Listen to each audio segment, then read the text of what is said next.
अभी हम लोग प्रीलिम्स से शुरू करते हैं, ठीक है। प्रीलिम्स में क्या टाइम फ्रेम होना चाहिए तैयारी का, तो 60 डेज बहुत है। अगर आपने साल भर ईमानदारी से तैयारी की है, बुक्स को कवर किया है, नोट्स मेकिंग की है, तो लास्ट में 60 डेज में प्रीलिम्स का अच्छा खासा कवरेज हो जाएगा। प्रीलिम्स को कवर करने के लिए सबसे पहले आपको ये कोशिश करनी है कि साल भर 1 घंटा आप न्यूज़पेपर को दो, और जब आप न्यूज़पेपर पढ़ोगे तो उसमें प्रीलिम्स ओरिएंटेड रीडिंग कैसे करनी है उसको अपनी हैबिट में लाओ। आपको कोई अगर प्लेस दिखता है न्यूज़पेपर पढ़ते समय, तो उस प्लेस को हाईलाइट करके एक जगह डायरी पे लिख लो, क्योंकि प्लेसेस आपको न्यूज़पेपर से मिलेंगे। जो इंटरनेशनल अफेयर्स वाला पेज होता है उससे प्लेसेस को छांटते जाओ। फिर जब आपने मान लो हफ्ते भर में 5 प्लेसेस आपको नए मिले, तो उनको एक बार मैप पे देख लिया, तो इससे क्या होगा कि साल भर लगातार आपका ये वाला जो सेगमेंट है ये कवर होता चला जाएगा। इसी तरह से न्यूज़पेपर में कुछ और चीज़ें हैं, जैसे अभी एलिफेंट वाला एक करंट अफेयर्स में आ गया था मुद्दा, क्रैकर्स वाला। जब इस तरह की घटनाएं देखो तो आप उस पॉइंट को अलग निकाल। जैसे मेरे साथ क्या हुआ था कि 1995 या 1996 में एलिफेंट का एक ऐसा क्वेश्चन आया था कि एलिफेंट का IUCN क्या है, इस तरह का कुछ था। तो हुआ ये कि जब मैंने ये देखा कि क्रैकर्स वाला ये मुद्दा करंट अफेयर्स में आ गया है, तो मुझको तुरंत लगा कि जब आ चुका है तो हो सकता है कि ये फिर से आए। तो मैंने वो एलिफेंट वाला अलग निकाल करके लिख लिया, और गूगल से थोड़ा IUCN उसका लाइफ टाइम ये सब कुछ देख लिया। जेस्टेशन पीरियड मान लो नहीं भी देखा, लेकिन एक थोड़ा बहुत सर्च कर लिया। इसी तरह से आप जब PYQ देखते हो, वहाँ से अगर कुछ करंट अफेयर्स में नया जुड़ रहा है जो आपको न्यूज़पेपर में दिख रहा है, तो बस नोट ही कर लो। वो एक कॉन्फिडेंस बूस्टर हो जाता है। जब आपने प्रीलिम्स में देखा कि हाँ भाई ये तो मेरी डायरी से क्वेश्चन आ गया है, तो 2-3 आगे के अपने आप सही हो जाते हैं क्वेश्चन, कॉन्फिडेंस आ जाता है। तो जब आप डेली ये प्रैक्टिस अपने न्यूज़पेपर रीडिंग के साथ करते रहोगे, वो डायरी ज़्यादा भरेगी भी नहीं। डेली मुश्किल से 3 से 4 लाइन्स लिखी, पूरे पेपर से 3 से 4 लाइन्स निकलती थी। तो इस तरह से जब आप न्यूज़पेपर रीडिंग करोगे, और सिर्फ प्रीलिम्स नहीं, न्यूज़पेपर रीडिंग में मान लो कोई ऐसा कैची सेंटेंस मिल गया जो मेंस में यूज़ हो सकता है, तो वो भी आप नोट कर लो। जैसे एक एडिटोरियल एनालिसिस में मिला कि महिला सशक्तिकरण की यात्रा, कन्नगी से जयललिता तक की यात्रा, तो थोड़ा अच्छा लगा, उसको लिख लिया। तो अब ये सोसाइटी उसमें भी यूज़ हो जाएगा, निबंध में यूज़ हो जाएगा, जहाँ भी चाहोगे अच्छा रहेगा। तो ये एक डायरी न्यूज़पेपर जब पढ़ रहे हो तो साथ में खोल के रखनी है, और नोट करते चलो। कुछ नहीं मिलेगा तो कॉन्फिडेंस मिलेगा। तो न्यूज़पेपर इस तरह से पढ़ना है। बाकी क्यूरियोसिटी आपके अंदर होनी चाहिए, क्योंकि प्रीलिम्स का पेपर ज़्यादातर अब आप देखो आपके क्यूरियस नेचर और आपकी अवेयरनेस का टेस्ट है, विजडम का टेस्ट है। वहाँ ये नहीं देखा जा रहा है कि आप रट के कितना जा रहे हो। आप डेली अपने आप में इम्प्रूवमेंट करते जा रहे हो, अपनी विजडम बढ़ाते जा रहे हो, स्मार्टनेस बढ़ाते जा रहे हो। वही चीज़ प्रीलिम्स में टेस्ट हो रही है। देखो, प्रीलिम्स एक कोर थीम समझने की कोशिश करो। प्रीलिम्स के जरिए UPSC आपसे, आप में क्या चाह रही है टेस्ट करना, वो टेस्टिंग है आपकी कि आप बिटवीन द लाइंस बातों को समझ पा रहे हो कि नहीं, आप इतने स्मार्ट हो या नहीं कि आप कॉम्प्रीहेंड कर पा रहे हो, रीजनिंग लगा पा रहे हो। जैसे आप मान लो जिले में काम कर रहे हो, 2 लोग आपके पास आए, उन्होंने अपनी कोई दुनिया भर की बातें आपको सुनाई, आपने उनकी बात सुनी नहीं सुनी वो ठीक है, आप उनके हाव भाव देखकर ही समझ गए कि भाई सच्चाई क्या है। बात समझ रहे हो? उन्होंने शब्दों में क्या बोला वो एक बात है, लेकिन बिटवीन द लाइंस आप पढ़ करके अपनी स्मार्टनेस से, कॉमन सेंस से पूरी बात को समझ गए। तो ये चीज कब आएगी आपके अंदर? जब आप लगातार अवेयर रहोगे, लगातार प्रैक्टिस करते रहोगे, और बिटवीन द लाइंस चीज़ों को समझने की कोशिश करते रहोगे। अब जैसे प्रीलिम्स में एक क्वेश्चन आया था जिसमें दिया गया था कि वो योगिनी टेम्पल वाला, कि वो सिर्फ भारत में एक ही है, सिर्फ एक मंदिर है। तो जब इस तरह का क्वेश्चन सामने आता है तो आप थोड़ा कॉमन सेंस लगाओ और ये समझने की कोशिश करो कि क्या ऐसा सच में हो सकता है। ये आपका कॉमन सेंस खुद ही आपको बताएगा। वो कहीं से भी GS का क्वेश्चन था ही नहीं, वो रीजनिंग का क्वेश्चन था, CSET का क्वेश्चन था। तो ये स्मार्टनेस और कॉमन सेंस आपको अपने अंदर डेवलप करना होगा। न्यूज़पेपर रीडिंग करते समय बहुत कुछ ऐसा आपको मिलेगा जो आपकी स्मार्टनेस को इन्हेंस करता जाएगा। आपको आसपास की चीज़ें समझ में आने लगेंगी। कौन सा क्वेश्चन प्रीलिम्स में करना है, कौन सा छोड़ना है, ये विवेक भी न्यूज़पेपर पढ़ते पढ़ते अपने आप आने लगता है। तो न्यूज़पेपर को हमें नहीं छोड़ना है। दूसरी चीज़ जो प्रीलिम्स में ज़रूरी है वो रिवर्स इंजीनियरिंग है।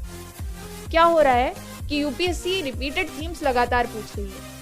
रिपीटेड थीम्स में क्या होता है, जैसे अभी हिस्ट्री लो, हिस्ट्री में बुद्धिज्म हो गया, गांधीयन मूवमेंट हो गया, पीजेंट मूवमेंट हो गया, ये सारे क्वेश्चन लगातार आ रहे हैं, बार बार आ रहे हैं। तो ये थीम्स आपको कब पकड़ में आएंगी, जब आप पुराने प्रश्नों को, पुराने वर्षों के सारे प्रश्नों को अच्छे से एनालाइज करेंगे, सब्जेक्ट वाइज एनालाइज करेंगे।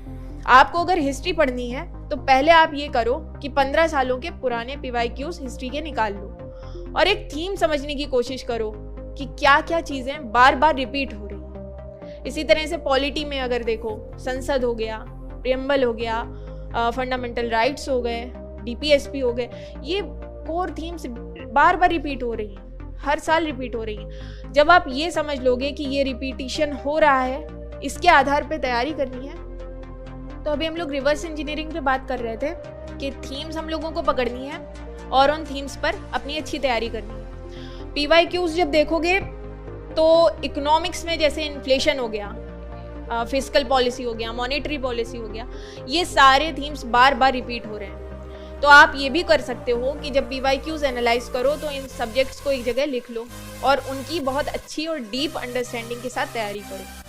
साथ में कई बार ऐसा भी होता है कि PYQ का एक स्टेटमेंट है जो ऑप्शन में आ गया है और वही स्टेटमेंट आगे वाले सालों में मेन क्वेश्चन बनकर आ जाता है।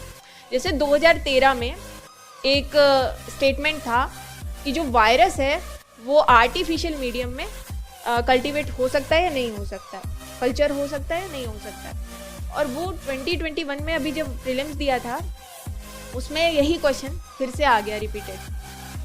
तो जब PYQs करने हैं तो आपको सिर्फ क्वेश्चन नहीं देखना है, उसके हर ऑप्शन को ध्यान से पढ़ना है, ध्यान से समझना है, हर ऑप्शन की रिवर्स इंजीनियरिंग करके उसके बारे में जानकारियाँ इकट्ठा करनी है। और वो जो आपके नोट्स बनेंगे, चाहे तो अलग से बना लो या फिर जहाँ PYQs आपने प्रिंट आउट निकाला है उसी में किनारे लिखते जाओ। और सिर्फ UPSC की सिविल सर्विसेज एग्जामिनेशन की PYQs नहीं, आपको और भी CAPF का मिल रहा है, NDA का मिल रहा है अगर, तो वो सारे आप अपने सिलेबस से जोड़ करके, जितना अपना सिलेबस कवर करता है, थोड़ा देख लो 3-4 साल का, और वही रिवर्स इंजीनियरिंग करके उसके बारे में अच्छी जानकारियाँ इकट्ठा करते चले जाओ। ये आप देखोगे कि आपको 15 से 20 क्वेश्चंस का एज दिलाएगा प्रीलिम्स एग्जाम में, और कॉन्फिडेंस बढ़ेगा तो कई बार 5-6 क्वेश्चन इसके ज़रिए आपके अलग से सही हो जाएंगे। अगर मान लो कि कोई टर्म आया है, स्वैम्प डियर आया है, कान्हा नेशनल पार्क आया है, तो बस उसको तैयार करना है, क्योंकि ये प्रोबेबिलिटी बहुत ज़्यादा है कि नेक्स्ट ईयर उसी से रिलेटेड कोई ना कोई क्वेश्चन आएगा। एलिफेंट का कभी क्वेश्चन पूछा गया है, करंट अफेयर्स में अलग से आ गया है, तो भाई प्रोबेबिलिटी बनती है कि अब आपको एलिफेंट के बारे में अच्छी जानकारी, अच्छी तैयारी कर लेनी चाहिए। तो ये एक 2 स्टेप की तैयारी हो गई प्रीलिम्स की। थर्ड स्टेप में है रिवीजन।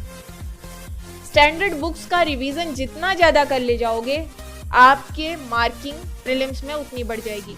कई लोग NCERT छूते ही नहीं है, भैया ऐसा मत करो, क्योंकि NCERT से सीधे क्वेश्चन आ रहे हैं। आर्ट एंड कल्चर में आपने NCERT में अगर देखा, कहीं वराह की मूर्ति बनी हुई है, कहीं कोई, वो सारे एक एक फिगर को थोड़ा ध्यान से देखो, क्योंकि वहां से क्वेश्चन आएगा।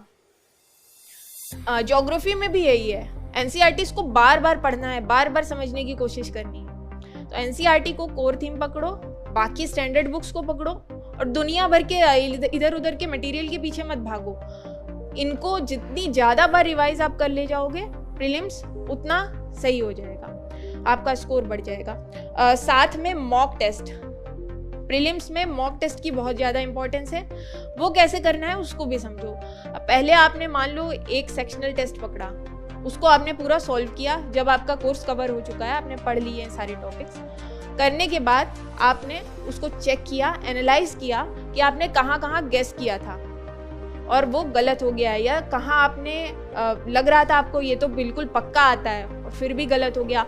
कई बार ऐसा होता है क्वेश्चन में लिखा है नहीं और आपने जो टिक किया वो हाँ वाली चीज़ें कर दी। तो इस तरह की गलतियाँ आपको पकड़ में आएंगी जब आप मॉक दोगे। वो एनालिसिस आपको एक जगह डायरी में लिख भी लेना है कि ये गलती हो रही है, आगे से नहीं होनी है। और ये सब कुछ करने के बाद ये मॉक टेस्ट का रिवीजन करना कितना इम्पोर्टेंट है वो भी समझो। क्योंकि मेरे साथ ये था कि मॉक टेस्ट तो कर लिया, लेकिन मॉक टेस्ट का जब सोल्यूशन देखा तो वहाँ बहुत सारे नए नए पॉइंट्स मिल गए। वो पॉइंट्स आप चाहो तो अपने मेन नोट्स में जा कर के अगर बहुत इंपॉर्टेंट है तो ऐड कर लो, नहीं तो वहीं पे हाईलाइट कर लो। और 2 से 3 रिवीजन तो मॉक टेस्ट के बनते हैं प्रीलिम्स से पहले, और उतना कर लोगे तो आप खुद में देखोगे कि प्रीलिम्स का बहुत सारा सेगमेंट जो बुक से नहीं कवर हो पाया था, या फिर आपने बुक पढ़ी आपको पता ही नहीं चल रहा है कि ये भी क्वेश्चन एक बन सकता है, वो मॉक में क्वेश्चन आपको पकड़ में आ गया, वहाँ से वो नॉलेज मिल गई, तो उसको आपको गेन करना है, रिवाइज करना है, ये आपके लिए हेल्पफुल रहेगा। इस तरह से हमें मॉक टेस्ट की पूरी सीरीज, अगर 20 टेस्ट लगा रहे हो तो उसका अच्छे से यूटिलाइजेशन तभी होगा जब आप इन 3 स्टेप्स को ध्यान में रखोगे। तो ये हमारी प्रीलिम्स की रणनीति